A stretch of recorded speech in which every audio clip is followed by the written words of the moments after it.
의사가 보는 이재명 대통령 의료 공약 분석 2. 이재명 대통령이 21대 대한민국 대통령으로 당선되었습니다. 지난 글에 이어 의료 공약 분석 2편을 준비했습니다. 의료 정책 2번 공공병원 확충 지역 의사제 공공병원을 확충하더라도 일할 수 있는 의사 초빙할 수 없다면 무용지물이기 때문에 이 두 가지 정책을 하나로 묶었습니다. 먼저 공공병원이 생존하기 위해서는 수가를 올려야만 합니다. 수가 전체를 올리거나 가능할지는 모르겠지만 공공병원에서 시행하는 의료행위에 대한 수가를 올려야만 합니다. 같은 시술을 받더라도 비공공병원에서는 수가 총액이 5만원이라면 공공병원에서는 10만원이 되는 거죠. 이렇게 되면 환자 본인이 부담하는 금액도 만원에서 2만원으로 2배가 되지만 그건 역시 수가를 올리면서 환자 부담금도 공공병원에서 낮추는 형태라면 실제로 환자가 부담하는 금액은 차이가 없게 될 것입니다. 하지만 현행 수가라면 5만원이면 받을 시술, 건강보험공단에서는 4만원 지출될 시술이 수가를 올리게 되면 건보공단에서 9만원이 지출됩니다. 수가를 올리지 않고 공공병원을 운영할 수 있다면 모두에게 참 좋을 것입니다. 하지만 이재명 대통령이 경기도지사 시절에 성남시 의료원을 2020년 개원했으며 24년까지 매년 40만 500억 정도의 손실을 기록하고 있습니다. 성남시 의료원은 환자와 의사 모두에게 무난한 지역에 위치하고 있다는 것을 생각해보면 적어도 위치의 문제나 의사 초빙의 문제는 아닙니다. 의료수가는 의료행위에 대한 가격이며 국가에서 결정합니다. 명목상으로는 의사단체와 정부가 협의하에 정하지만 그 인원 구성이 정부 측에 유리한 인사가 더 많기에 다수결 결과는 늘 정부가 원하는 쪽으로 결정이 되며 협의가 결렬될 때는 정부가 수가를 결정하기에 실제로는 정부가 수가를 정하는 것입니다. 수가가 현재 너무 낮기 때문에 공공병원이 아닌 병원에서는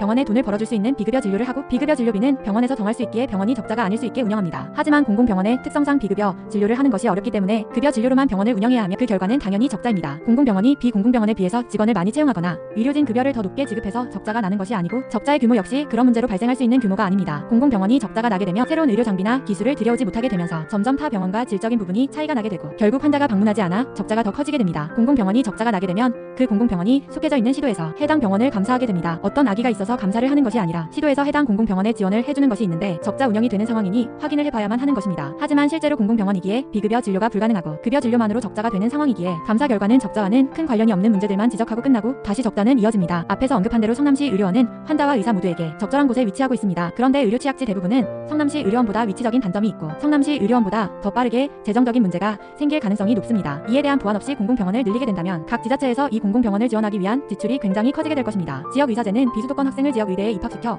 장학금을 지원해 의사 면허를 취득하게 한 뒤 졸업 후 10년간 지역 병원에서 의무적으로 일하게 하는 제도입니다. 공공병원이 무리 없이 확충이 된다면 지역의사제로 의사 면허를 취득한 이후에 공공병원에서 10년간 근무를 하는 형태로 의사 인력이 순환이 될 것입니다. 하지만 이들이 근무할 공공병원 자체가 없다면 지역의사제로 의사 면허를 취득한 이들이 어떻게 근무할지는 의문입니다. 원래 근무하기로 한 지역의 의사 자원이 충분하다면 타 의사 인력이 부족한 곳에서 근무하거나 또는 근무지 제한 조건이 없어지게 되겠죠. 하지만 원래 근무하기로 한 지역에 공공병원이 없어서 의사를 채용하지 못하거나 공공병원이 환자들에게 외면을 당해서 적자인 상황에서 지역의사제 출신 의사들을 채용해야만 하는 상황이라면 해당 지자체는 지금보다 더 복잡한 문제를 해결해야만 할 것입니다. 따라서 공공병원 확충과 지역의사제 도입 이 두 가지 의료 정책을 실현시키기 위해서는 이미 현재 존재하는 공공병원 운영을 정상화를 시켜야만 하고 기존 공공병원 운영 정상화의 핵심은 의사 인력이 아니라 수가 문제이기에 어떤 형태로든 수가를 인상해야 할 것으로 보입니다.